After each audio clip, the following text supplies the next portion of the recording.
جو شیخ ہیں اب تو بتانے میں کوئی حرج نہیں ہے، ساری دنیا کو پتہ ہے، حضرت مفتی عبدالرحیم صاحب جامعۃ الرشید کے محتمم،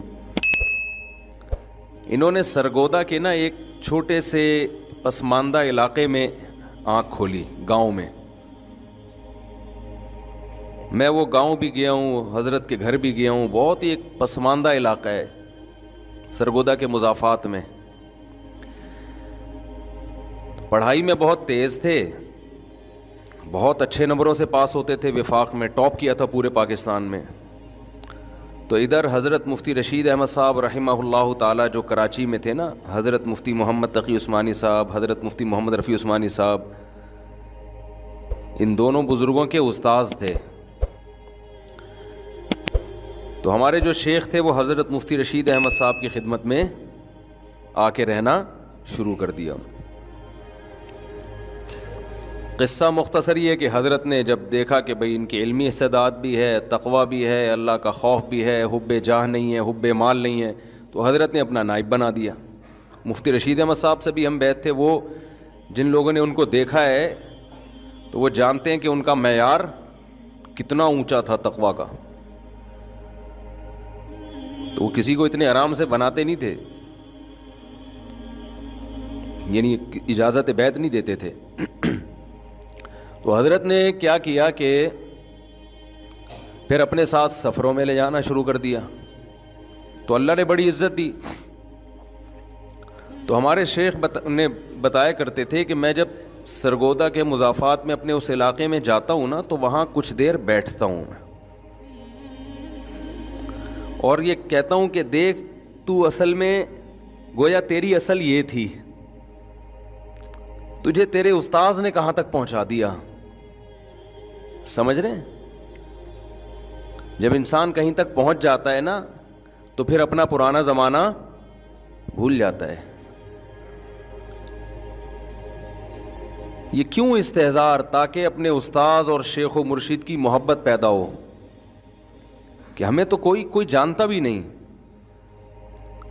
ایک بزرگ سے تعلق قائم کیا، اس کی اخروی برکتیں تو بعد کی دنیاوی برکتیں یہ ہیں کہ آج اللہ اتنا کام لے رہا ہے۔ تو انسان کو چاہیے کہ اپنا ماضی سوچا کرے۔ اللہ میاں نے بھی ہمیں بار بار ہمارا ماضی بتایا ہے، پاسٹ۔ اصل میں حال تو سب کا ہی اچھا ہوتا ہے، پاسٹ کسی کا بھی اچھا نہیں ہوتا۔ پاسٹ اللہ بھی بتاتے ہیں، هل أتى على الإنسان حين من الدهر لم يكن شيئا مذكورا۔ اللہ کہتے ہیں آج جو تم وڈیرے بنے پھرتے ہو، محلے کے دادا بنے پھرتے ہو، تمہارے اوپر ایک کروڑوں اربوں سال کا زمانہ ایسا آیا ہے تم قابل تذکرہ چیز ہی نہیں تھے، مٹی تھے۔ انا خلقنا الانسان من نطفۃ امشاج، منی کے قطرے سے ہم نے تمہیں بنایا۔ اس ماضی کی طرف جھانک کر دیکھو، ایک جرثومہ تھا، کوئی قابل عزت چیز تھی وہ؟ ایسا جرثومہ جو خوردبین سے بھی مشکل سے نظر آئے۔ اللہ کہتے ہیں تمہارے ماں کے رحم میں اس نے قرار پکڑا، فجعلناہ نطفۃ فی قرار مکین، ہم نے اس کو نطفہ بنا کے ایک ٹھکانہ دیا۔ یخلقکم فی بطون امہاتکم خلقا من بعد خلق، مختلف مدارس سے گزارا اس کو، یہ سب ماں کے پیٹ میں ہو رہا ہے سب کچھ۔ آج اگر وہ ہمارا ماضی ہمارے سامنے آ جائے تو ہمیں گھن آنا شروع ہو جائے اپنے آپ سے، کیسے سڑا ہوا گوشت بنتا ہے، انتہائی بدبودار، گند، اس میں بو ہوتی ہے، بہت زیادہ اسمیل ہوتی ہے۔ فخلقنا المضغۃ علقۃ، اس گوشت کو ہم جمے ہوئے خون کو گوشت میں تبدیل کرتے ہیں۔ 4 مہینے تک نا انسان کا جو ماں کے پیٹ میں پروسیس ہے وہ ایک بدبودار گوشت کے سوا کچھ بھی نہیں ہے، بہت سخت سڑاند ہوتی ہے اس کے اندر۔ اس کے بعد فَكَسَوْنَا الْعِظَامَ لَحْمًا، پھر ہم اس میں ہڈیاں پیدا کرتے ہیں، اس پہ پھر گوشت چڑھاتے ہیں۔ ثُمَّ أَنشَأْنَاهُ خَلْقًا آخر، یہ سارے مراحل ماں کے پیٹ میں ہو رہے ہیں اور انسان کو اس کی خبر نہیں ہے. اسے نہیں پتا میرے رب نے ماں کے پیٹ میں کیسے ڈینٹنگ پینٹنگ کا کام شروع کروایا, مزدور لگائے ہوئے ہیں. شو روم میں گاڑی تیار ہوتی ہے نا, وہ عمل اتنا پیچیدہ نہیں ہے جتنا ماں کے پیٹ میں انسان کے تیار ہونے کا پروسیس پیچیدہ ہے. آنکھ لگ رہی ہے بھائی, آپ کبھی شو روم میں جا کے دیکھیں نا گاڑیاں کیسے تیار ہو رہی ہوتی ہیں. ہاں بھائی مڈ گارڈ اٹھا کے لے آ بھائی, ہاں بھائی ٹائر لے آ, ہاں بھائی پانا لے آ, چھوٹے پانا لے کر. اب تو ورک شاپ میں چھوٹے ہی شارٹ ہو گئے ہیں. پہلے زمانے میں, اب بھی تھوڑے بہت نظر آتے ہیں, ورک شاپ میں ایک چھوٹا ہوتا تھا جو ہمیشہ گنجا ہوتا تھا. اس کو پتہ نہیں بال کیوں نہیں رکھنے دیتے تھے اور اس کو چپت لگتی رہتی تھی. چھوٹے ادھر پانا لے کر آ, چل بے چھوٹے یہ ٹائر اٹھا کے لا, ہوتا تھا نا. اس بیچارے کو بال بھی نہیں رکھنے دیتے تھے تاکہ جب چپت لگے نا تو ڈائریکٹ اسکن پہ جا کے ٹچ ہو, بال بیچ میں رکاوٹ نہ بنے. چھوٹے یہ لے آ, چھوٹا وہ لے آ, چھوٹے یوں کر لے, چھوٹے یوں. چھوٹا تھوڑے دنوں میں وہ محلے کا دادا بن جاتا تھا, اس کی اپنی ورک شاپ ہوتی تھی. اب پب جی سے فرصت ملے گی تو کچھ سیکھے گا نا چھوٹا. اب چھوٹا بھی وہاں بیٹھ کے فیس بک پہ لگا ہوا ہوتا ہے. ٹیکنالوجی میں ترقی ہوگی ہمارے یہاں, سائنس اور ٹیکنالوجی میں ترقی ہوگی. کیسے ترقی ہوگی؟ اسکول میں ٹیچر پڑھاتے نہیں ہیں, پڑھا رہے ہوتے ہیں تو پیچھے طلبہ اردغل دیکھ رہے ہوتے ہیں بیٹھ کے موبائل میں. اچھا خیر, تو اللہ تعالی ہمیں ہمارا ماضی بتاتے ہیں, ایک جگہ تھوڑی, بہت جگہ. ایک لبرل نے تو قرآن پہ اعتراض کیا ہے کہ یہ اللہ جو ہے نا انسان کو تانے دیتا ہے, معاذ اللہ, کہ تو ایسا تھا, تو ایسا تھا. تانے دیتا ہے کہ تو ایک بدبودار قطرہ تھا, تو ایک بدبودار گوشت تھا. تانے نہیں دیتا, ہمیں ہماری اوقات یاد دلاتا ہے کہ آج تم بڑے فن خان بنے پھر رہے ہو, 3 پیس سوٹ ٹائی میں, اور جی آج سر کی میٹنگ ہے, آج ایک بزنس میٹنگ ہے, آج جناب اسلام آباد بائر جا رہے ہیں بزنس کلاس میں, آج جناب سر کو بلایا گیا ہے, آج جناب جلسے سے سر خطاب فرمائیں گے, آج مفتی طارق مسعود صاحب آئیں گے, ٹھیک ہے نا, ممبر پہ بیٹھ کے بیان کریں گے, آج حضرت جی نے فلاں جگہ جانا ہے. یہ انسان کی عزت ہے نا, ہر آدمی کی عزت ہے. اپنے کمتر سے دیکھو گے تو اس کی نظر میں آپ کی عزت. رکشے والے کی بھی ایک عزت ہے, جس کے پاس رکشہ نہیں ہے وہ کس کی عزت کرتا ہے کہ یار اس کے پاس تو اپنا رکشہ ہے. جس کے پاس اپنا رکشہ نہیں ہے, کوئی رکشہ ہی نہیں ہے, تو وہ اس کی عزت کرتا ہے جس نے قسطوں پہ رکشہ لیا ہوا ہے کہ یار ہم تو قسطوں پہ بھی نہیں لے سکتے. تو دنیا میں جس کو بھی اللہ نے عزت دی اس سے اوپر والی عزت بھی ہے, اس سے بھی آگے جاؤ گے تو اور عزت, اور اس سے کمتر بھی ہے. تو حدیث میں حکم ہے نا اپنے سے کمتر کو دیکھو. رکشہ والا یہ دیکھے کہ بھائی بہت سے ایسے ہیں جن کے پاس ریڑیاں بھی نہیں ہیں. تو ہم اپنی اوقات چونکہ بھول جاتے ہیں. کوئی مفتی بنا ہوا ہے, کوئی بزرگ بنا ہوا ہے, کوئی سائنسدان بنا ہوا ہے, کوئی لیکچرار بنا ہوا ہے, کوئی کمپنی کا باس ہے, کوئی محلے کا دادا ہے, کوئی گھر کا باپ ہے. وہ کون ہے وہ سب کو پتہ ہے. آپ اپنے آپ کو نہیں آپ سمجھ رہے ہو کہ ہمیں, ایسا نہیں ہے. تو یہ جو ساری دادا گیری ہے نا, یہ سائنسدان تھوڑی بتائیں گے آپ کو کہ تم اصل میں کیا تھے. ہمیں ہماری اوقات کون یاد دلاتا ہے؟ جس نے ہمیں پیدا کیا. اس نے کہا یہ زیادہ عرصہ نہیں ہے, 15 20 30 40 سال پرانا جھانک کے دیکھو, ایسے غلیظ تھے کہ کپڑوں پہ لگ جاتے تو دھوئے بغیر نماز اللہ ہی قبول نہیں کرتا, اتنا گندا. جسم سے نکل جائے تو غسل واجب ہو جاتا ہے. اور پھر حیض کا خون, کتنا گندا خون. جیسے ہی عورت کو پریگننسی ہوتی ہے حیض کا خون آنا بند, تو کہاں جا رہا ہے وہ؟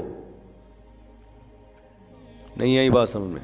وہ وڈیرے صاحب چودھری صاحب کی کنسٹرکشن کا کام ہو رہا ہے اس غلیظ خون سے.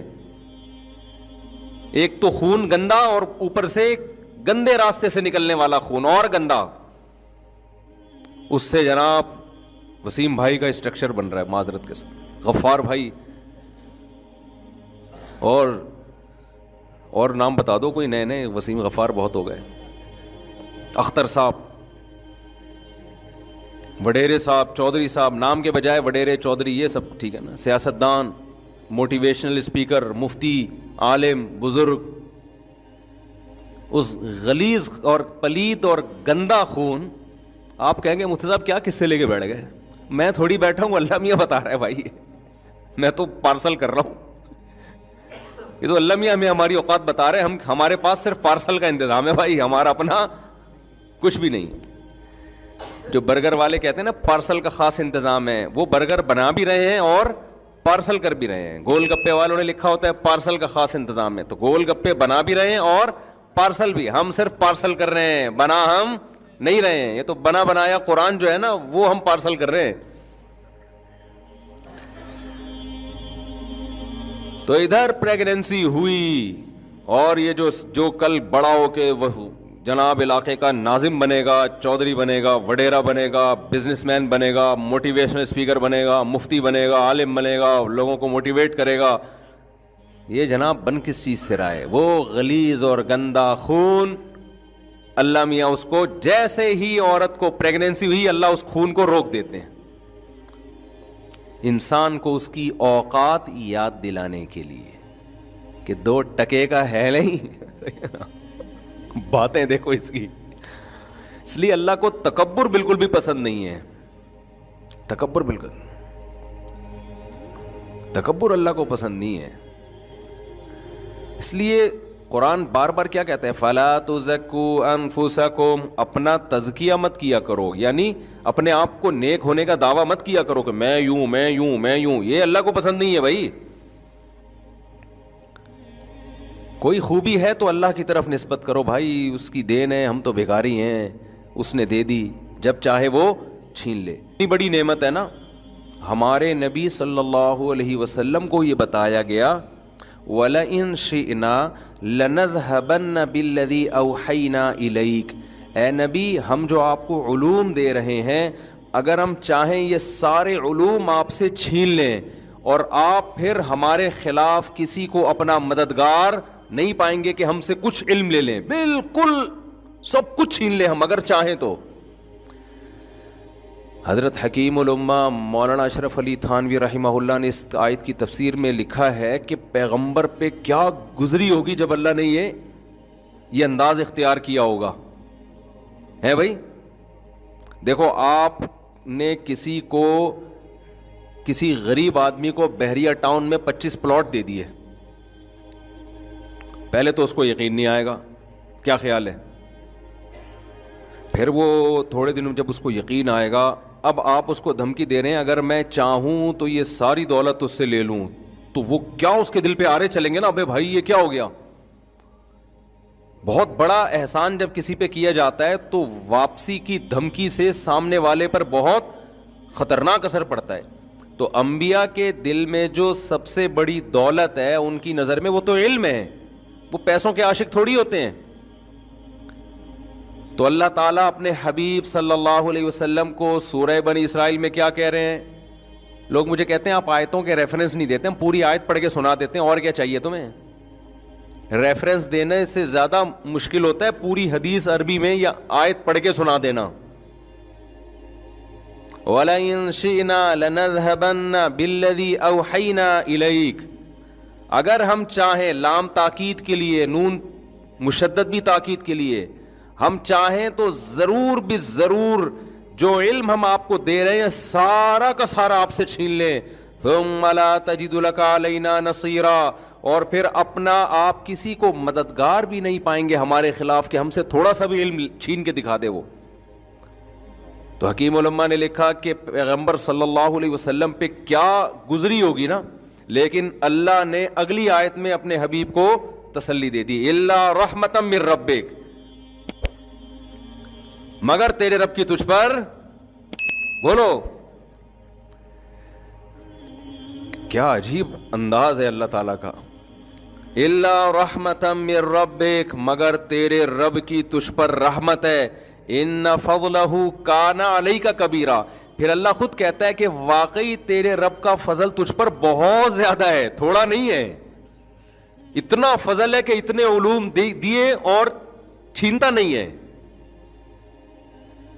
تو حکیم الامہ فرماتے تھے اگلی آیت کے بعد پیغمبر صلی اللہ علیہ وسلم کو تسلی ہوئی ہوگی. آپ کسی کو نا کروڑوں روپے کا گفٹ دیں, وہ غریب آدمی ایک دم دولت مند ہو جائے, پھر آپ بولیں بیٹا میں جب چاہوں یہ 2 منٹ میں لے سکتا ہوں, اس کے تو دل پہ آرے چلنا شروع, پھر فوراً تسلی دیتے ہیں لوں گا نہیں. فوراً کیا تسلی دیتے ہیں, بھائی لے نہیں رہا میں, صحیح ہے نا. تو اللہ میاں ہمیں ہماری کیا یاد دلاتے ہیں میرے بھائی, لکھا ہوتا ہے نا اوقات شام 7 سے 8, تو وہاں لکھ دیا کرو اوقات یہ ہے, ٹھیک ہے نا, اس سے بنے. تکبر اللہ کو بالکل پسند نہیں ہے. تکبر کا یہ مطلب نہیں ہے کہ آپ نعمت کے وجود کا انکار کر دیں, کہ ہم جیسے بعض لوگوں پہ خام خواہ کی نا تکلف والی تواضع, جناب اللہ نے آپ کو اتنا نوازا ہے, نہیں میں تو خاکسار, میں تو گدھا. آج کل اسٹائل اور تکلفات بہت ہیں. تکبر یہ نہیں ہے کہ آپ پھٹ پٹی سی بائکوں پہ گھومنا شروع کر دیں, لینڈ کروزر چھوڑ دیں,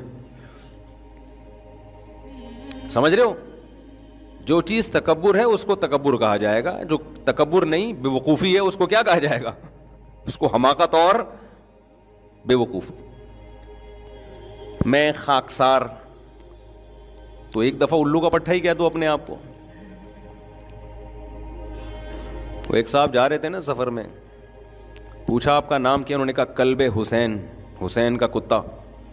اب یہ جو سامنے بیٹھا ہوا تھا اس کا کوئی چنگیز خان نام تھا, اس نے بولا یار میں تو بڑا تکبر والا نام ہے میرا. اب میں کوئی ایسا نام بتاؤں جو کلب حسین سے بھی زیادہ تواضع ہو. کلب کہتے ہیں کتے کو, حسین کا معنی. تو اس سے پوچھا آپ کا نام, کہہ رہے خنزیر اللہ. یہ اسٹائل کس کا چل رہا ہے آج کل, تواضع. او بھائی یہ تواضع نہیں ہے, یہ بے وقوفی ہے.